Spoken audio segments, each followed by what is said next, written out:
Manila, Philippines. Panicked families run for their lives. Their high-rise apartment building is beginning to tilt. An urgent evacuation is underway when suddenly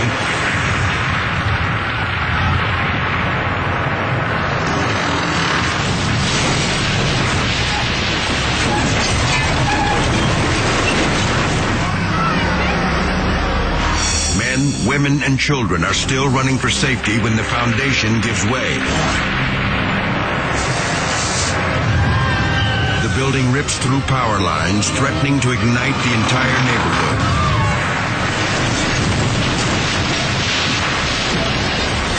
The tower finally comes down in a massive pile of pulverized concrete and steel. Hundreds are now homeless. Their possessions gone forever. Yet amazingly, no one is killed or even injured. Shoddy construction is blamed for the disaster. Criminal charges are filed against the building's owner. He's lucky they don't include murder.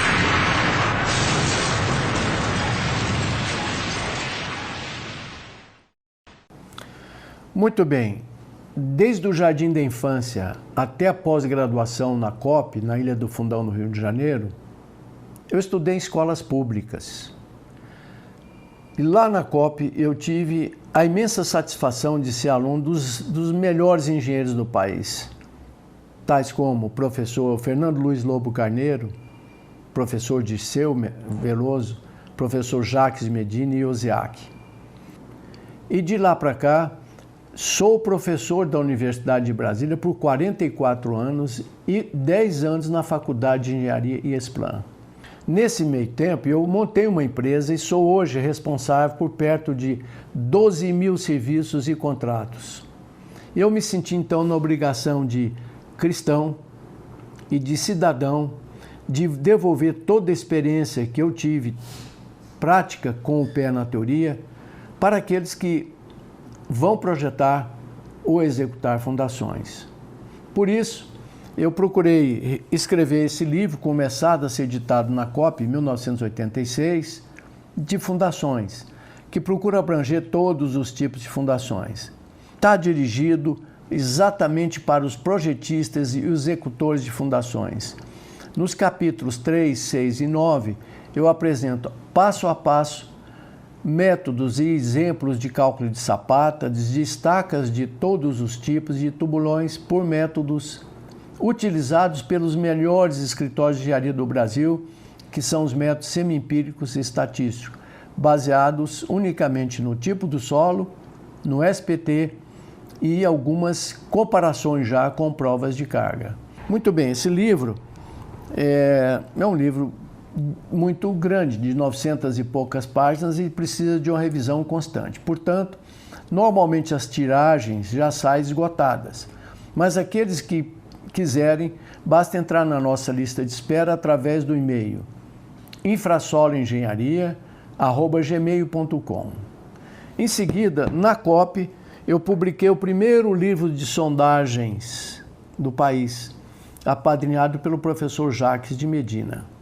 Também tem tiragens esgotadas, mas a cada 30, 40 dias tem uma nova tiragem. E da mesma forma, se tiver interessado, basta mandar um e-mail para infrasoloengenharia@gmail.com. E atendendo uma série de pedidos, eu estou, na medida do possível, escrevendo um livro sobre problemas de edificações, patologia e reforço de fundações e de estruturas.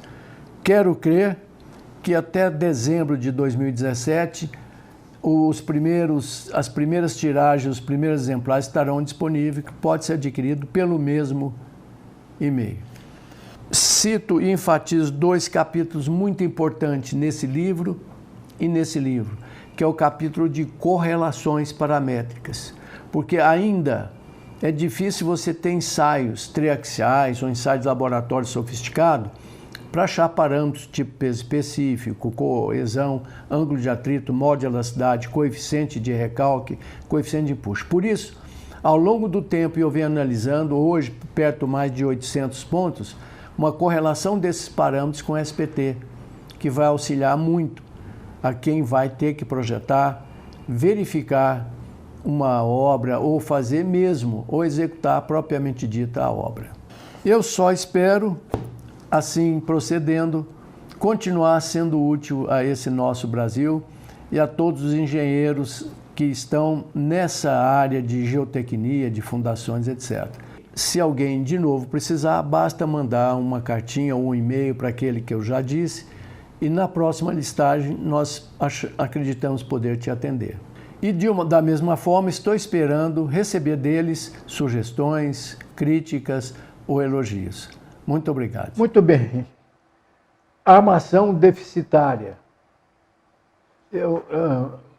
Às vezes o calculista economiza, bota uma bitola de ferro de, por exemplo, meia polegada, se tiver 1 milímetro a menos o prédio cai.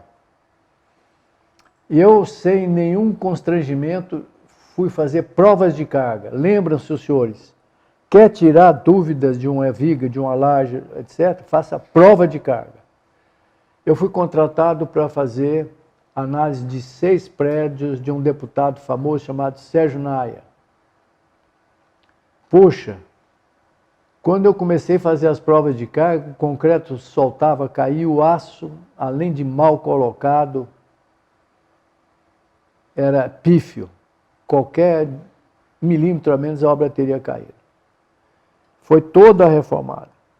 Então, às vezes o coitado do calculista, querendo economizar para o patrão, trabalha com o mínimo de ferro possível. Só que se por acaso esse mínimo for mínimo minimorum, desaba. Um outro item importante que está aí no seu slide é a falta de manutenção. Nós já falamos demais, isso é a coisa mais importante, corrosão. Sobrecarga. Impressionante. As nossas estruturas suportam tremendo desaforo. É muito comum a pessoa subir mais um pilar, subir mais um andar, subir mais 2 andares, etc. Toma cuidado com a sobrecarga. Não vá aceitando, aliás, o professor Disseu Veloso falava muito nisso, não aceita a culpa, não. Examina as cargas, dá um pulo na obra, vê o que fizer da sua obra. Se era escritório, passou a ser depósito, etc. Entenderam? Então, não aceita a culpa, pois não. Eu gostaria só de dar essa questão de armadura deficitária. Eu, de uma obra minha que eu calculei, um prédio recentemente, de 5 pavimentos, eu fiz um cálculo, lancei no Iberic, fiz todas as verificações de segurança, né? E lancei tudo como engastado, né? Não lancei como nó semi-rígido os apoios das vigas. E chegou numa viga, deu uma fissura bem no meio da viga, uma micro fissura, né? Mas eu gostaria só de comentar para o senhor a questão que a gente vai aprendendo como profissional, como engenheiro, né?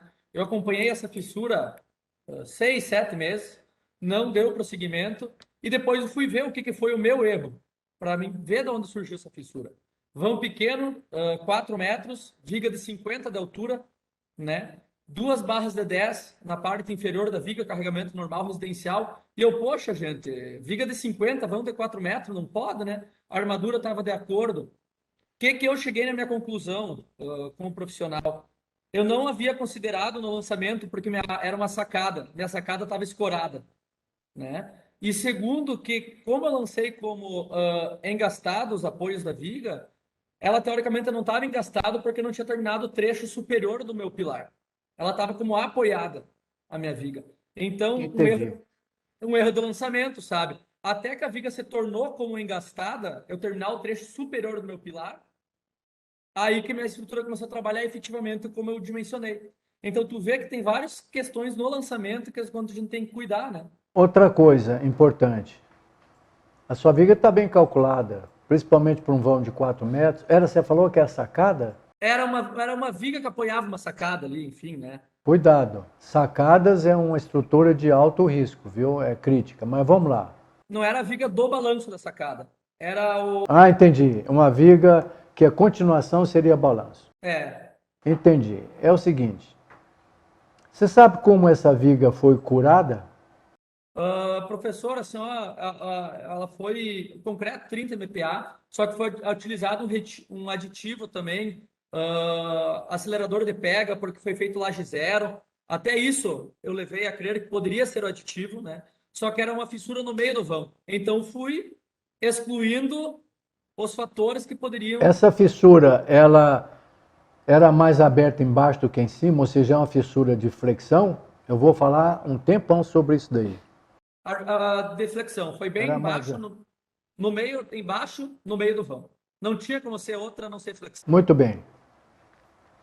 Se eventualmente faltou água na cura, OPI número 8, por gentileza anotam. Cura, letra maiúscula, 3 exclamações. Agora o texto. Pouca água ao concretar, vírgula, pouca água mas não muito pouca. Se conseguir um fator água-cimento, que é a relação entre peso de água e peso de cimento, 0,4, seria ótimo, mas é difícil, porque o concreto, se você der muito pouca água para ele, que é o ideal, cria brocas, que é pior do que concreto com muita água. Ponto. Muita, 3 vezes, muita água na cura. Muita água na cura. Ou seja, eu recomendo o seguinte, a pega está entre 2 e 16 horas. Deu para andar em cima do seu concreto ou da sua laje sem marcar água. Eu já fiquei famoso porque eu não sei nadar e sou mergulhador. Fui. Recomendo fazer uma piscininha. Tome cuidado. Faça uma piscininha e deixe ela cheia d'água, 2, 3 centímetros, por uns 10 dias. Melhor do que o lençol, o geotêxtil, melhor do que o esguichinho, melhor do que o servente molhando com mangueira, etc. Melhor até do que a cura a vapor. Faz a piscininha e deixa ela cheia d'água. Como ela só tem 2 centímetros, pois é, vamos chegar lá. Não, sem problema, pode ficar à vontade, é o que seu coração mandar aí. Então, como ela só tem 2 centímetros, o pessoal fala, nessa piscina o professor nada, porque não é possível que ele vai afogar numa piscina de 2 centímetros.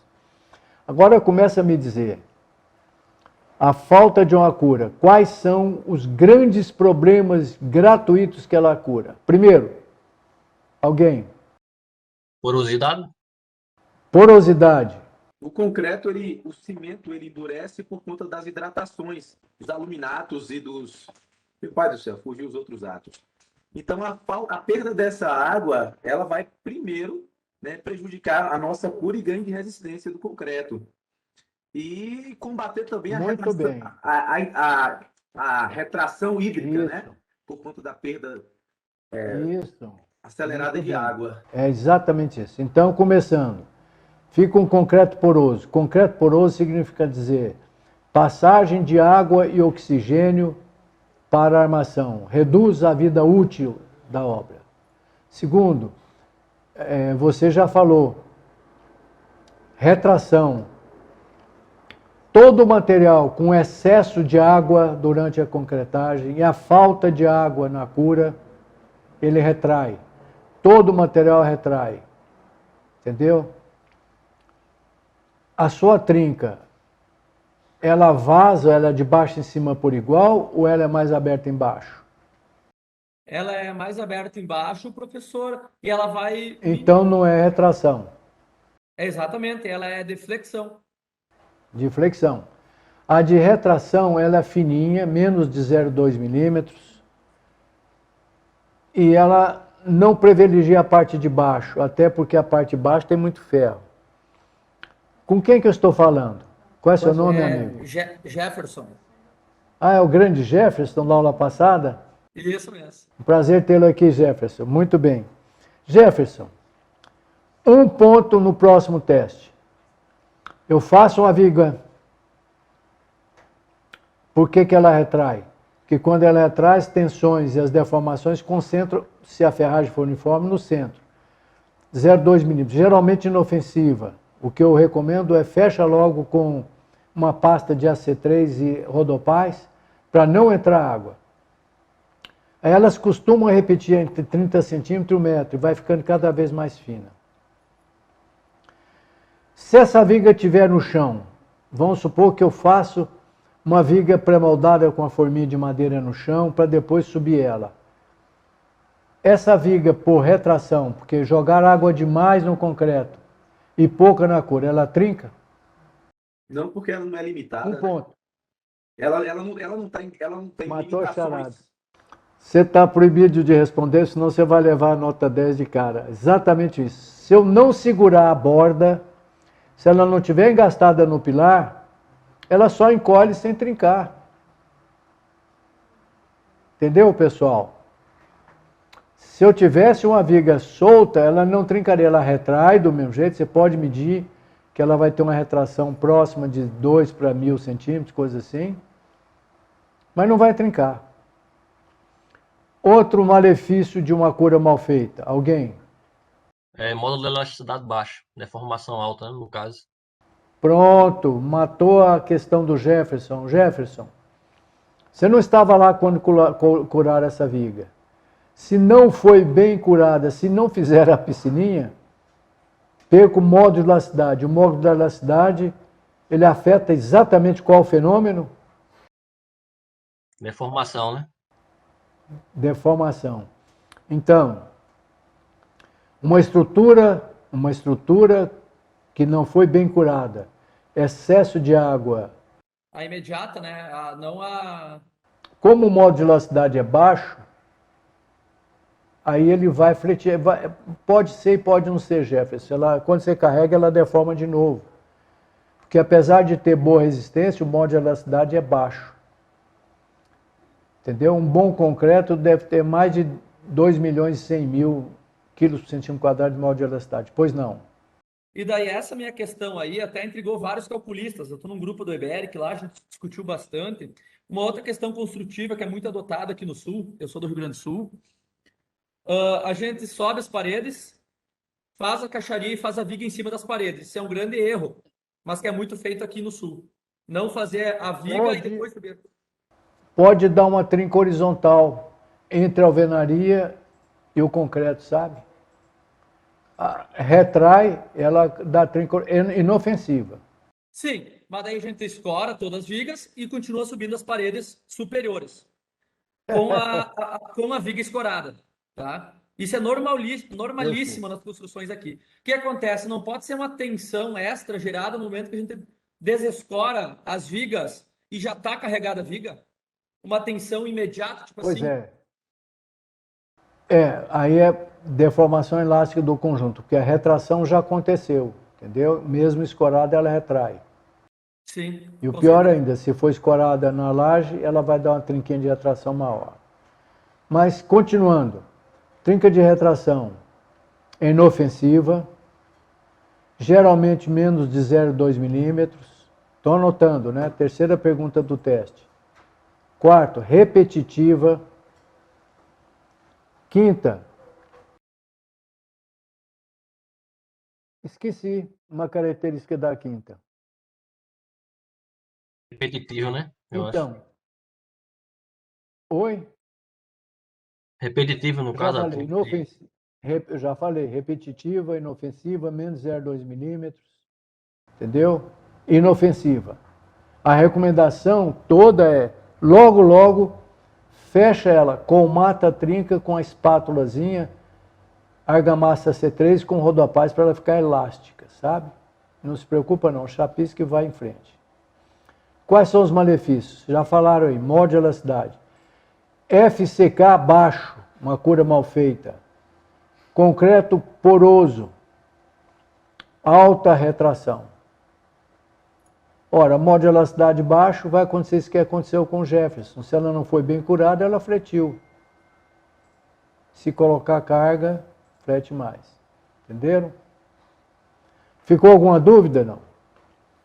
Então, são essas questões, eu vou pedir pelo menos 3 problemas que ela criam por falta de cura. Recalques. Eu já falei um pouco sobre recalque, vai ter um item só sobre recalques. Alguém pode me dizer por que essa obra do Jefferson foi flexão e não recalque num dos pilares? Como é que eu sei que a obra está recalcando ou fretindo? Todas as duas têm o mesmo problema. A aparência é a mesma. Qual é a diferença e como é que eu sei? Foi vertical e no centro não foi diagonal, o que indicaria possivelmente um recalque distorcional para um dos lados. Muito bem, eu já falei na regra da mediatriz, vou falar agora. Lembram? OPI número 9. Recalques. Nós temos duas assombrações na nossa obra. Flechas ou trincas e recalques. Recalques. 2 pontos. No título ainda. A falácia da trinca a 45 graus.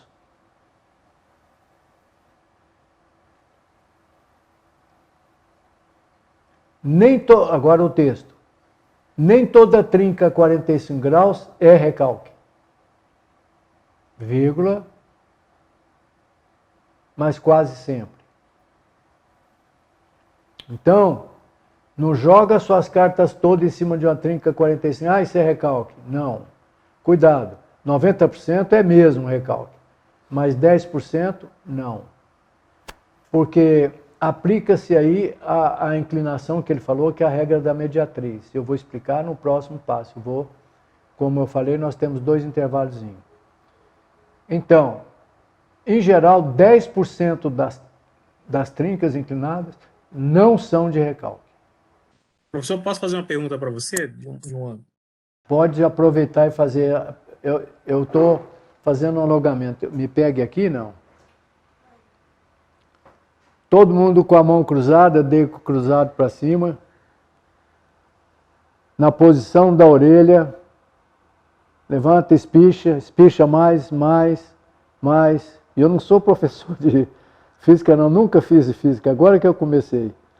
Já me disseram essa. Alonga. Vamos alongar. Mas pode fazer a pergunta. Alonga, estica tudo. Estica o máximo. Poxa, fiquei mais novo 10 anos.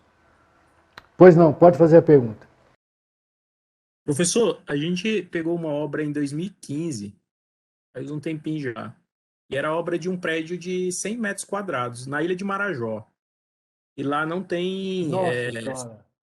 Lá não tem A solo ilha de firme, Marajó né? tem uma argila horrível. Turfa. O que aconteceu? Eu me lembro que no dia, isso foi acontecendo em questão de horas. Sim, questão de minutos mesmo, sinceramente foi muito rápido. A sondagem lá, foi feita uma sondagem e deu estacas com 25 metros de profundidade. A sondagem deu esse relatório para nós, a equipe de fundação cavou e entregou a fundação para a nossa equipe no ponto, com esses 25 metros, né? Depois Cravou que a as obra... estacas. Não, cravar a estaca, passar para você tocar a obra. Isso, aí nós entramos. Quando foi no final, a obra já estava em fase de acabamento já, né? E o que aconteceu? Como o prédio era elevado ao nível do solo, mais ou menos 1,5 m, porque embaixo tinha a maré que enchia, então o prédio era elevado. Sei. E o que logo depois que foram concluir, tiraram as escoras da parte de fundação, o prédio começou a recalcar, teve um recalque diferencial acontecendo do prédio. Lembra que daqui para frente, sempre se refira com a recalque distorcional, viu? Que é o que mata. Às vezes o recalque diferencial, que é muito ruim, ele não é um matador. O principal indicador tumoral chama-se recalque distorcional. Mas ele nasce pelas más línguas do recalque diferencial. Continua. E aí começou a recalcar. Deve ser um caso de pânico, né? Isso. Só que aí o que aconteceu? Ela não deu indícios. Não houve rachaduras nas portas, nem janelas, nada, estralo, nada. Mas, de repente, em questão, a gente mandou tirar as escoras na parte da tarde, umas 2 horas, quando foi umas 4 horas, o prédio já tinha saído 8 centímetros de alinhamento já. Você conseguia bater um prumo nele e já dava 8 centímetros de desalinhamento, mas não tinha rachaduras, não houve trincas, nenhuma parte da estrutura houve trincas. Ele simplesmente afundou em questão de horas. Por sorte, por igual. Ele não foi por igual porque eu nem sei. Ele não foi por igual. Nunca é totalmente. Não foi totalmente, mas depois ele afundou tudo por igual. Nas primeiras horas ali, ele afundou uns 20 centímetros. Nossa, deve ter sido uma experiência maravilhosa, apesar de fúnebre, né? Vamos lá. E aí? Mas aí depois ele afundou. No momento que ele saiu, começou a afundar rápido, na época eu pedi para colocar as escoras, então a gente escorou o prédio todo novamente. Botou as escoras. Quantos andares? Quantos pavimentos? Só o normal. Não teve 2 andares, não. Eu já fiz torre de transmissão de celular lá na ilha. Já projetei. Estaca pré-moldada, cravada. Nunca tive informação de que a torre saiu do prumo, não. Mas muito bem. E aí, uma história bonita essa. E aí, depois depois que a gente mandou fazer as escoras, o prédio estabilizou. Mas ele ficou 8 centímetros fora do prumo dele. Né? E aí na época, eu já tinha pedido baixa da empresa e tinha saído de lá. Tinha sido transferido para outra, aqui no sul do Pará. Mas aí foi outro engenheiro lá e condenou o prédio. Ele não quis fazer a recuperação estrutural da fundação e decidiu condenar o prédio porque não tinha rachadura, não tinha trinca, não houve como o prédio era lá. E qual foi efetivamente a nova solução? Derrubar. Ele condenou o prédio. E depois, reconstruiu? Reconstruiu. Aí reconstruiu, só que dessa vez o engenheiro calculista ele usou sapata isolada. E aí, conversando com os engenheiros locais, eles decidiram fazer uma sapata corrida de pedra. E aí deu certo. Chama alicerce. Isso, foi feito um alicerce de pedra. Ainda assim, se voltar lá agora, você vai ver que ela afundou, mesmo com alicerce de pedra, e em cima dela uma sapata ou um baldrame. Ela afundou. Ela afundou. Depois Agora, estranho que você tem estacas de 25 metros, a sondagem acusou... Lembra qual era a SPT? 20 a 25 metros? Não. Era de 25. O SPT ou a estaca? A estaca. Mas depois, professor, a gente descobriu o motivo por que o prédio afundou. Depois que estava concluído, foi um secretário lá de meio ambiente e não permitiu que o prédio jogasse esgoto no embaixo dele, porque não tinha como cavar a fossa. E aí ele pediu para que o próprio prédio comportasse uma cisterna de tratamento. E aí se coloca... Entendi, uma pequena usina. E por isso que o prédio afundou da parte de trás, por causa do peso da areia. Colocaram, que a gente calcula, em torno de 25 toneladas de areia para fazer essa caixa de tratamento de esgoto, e aí o prédio afundou totalmente da parte traseira. Sim, agora, há um fato estranho, porque uma estaca metálica cravada a 25 metros de profundidade com SPT 20-25, não era para ter afundado, não. Tem outro problema na sua obra, sabe? Mas, tudo bem, foi um azar. Eu já fiz projeto lá para torre de transmissão de celulares. O terreno é a pior classe possível. Mas, o Laboratório de Mecânica de Solos da Universidade do México afundou 3 metros. Só que o recálculo distorcional baixo, o diferencial baixo também, entendeu? Mas isso é um item interessantíssimo, é um dos mais importantes. Eu uso com frequência e com sucesso nos meus laudos. Me dá uma força enorme usar tal regra da mediatriz. Pode ter sido um solo fantasma aí, né, professor? Por insuficiência na sondagem. Mas, sabe, a estaca pré-moldada, ela tateia, sabe? Só se o pessoal que fez a estaca também É muito desapercebido, porque se ele chegar a 25 metros e não aumentar a resistência para cravar, é mal, sabe? Eles deviam ter notado isso. Porque a estaca pode ser flutuante, sem resistência de ponta, mas aquele terreno lá não permite isso não. Estranho a sondagem, ele ter feito uma sapata. Pode apostar que o prédio afundou um pouco. Como não tem recalque distorcional grave, que é o diferencial dividido pelo vão, podia ser recuperado sem problema nenhum. Ou fazer a própria sapata unindo as estacas. Eu até fiquei encabulado, porque tinha possibilidade de recuperação, né?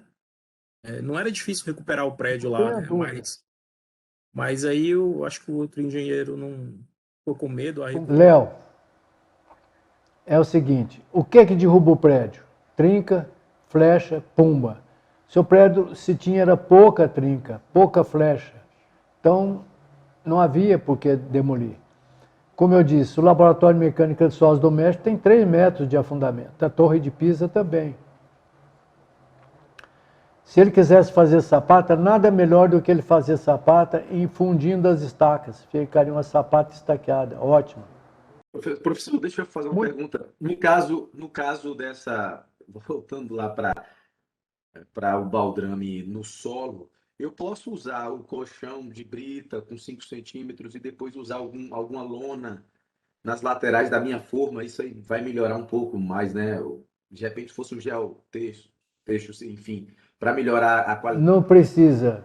Não precisa. Quanto mais contato com o solo, melhor.